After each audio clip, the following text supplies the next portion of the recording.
Alors, c'est une pièce française, mais qui a tout pour être une pièce belge, en fait. Ça se passe au Congo, qui s'appelait le Congo quand il était notre colonie, qui est passé par le Zaïre et qui est redevenu le Congo. Et ça se passe aujourd'hui à Kinshasa.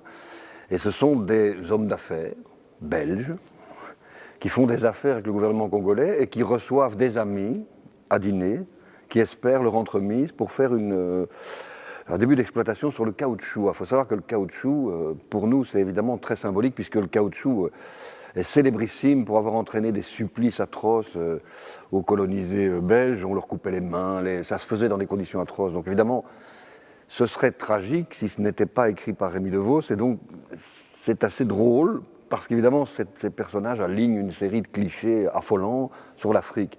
Ça raconte en fait la sensation qu'a l'Europe occidentale d'avoir perdu le contrôle sur le monde.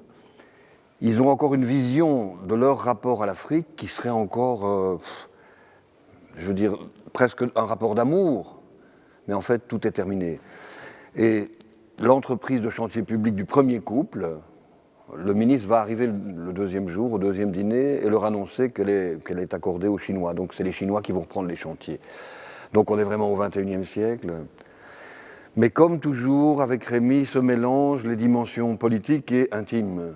Et c'est quand même aussi l'histoire de ces deux couples qui sont pas piqués des hannetons quand même, hein, qui ont des vies compliquées, et qui vont en fait se déliter en même temps que ce pouvoir d'influence au Congo va se déliter.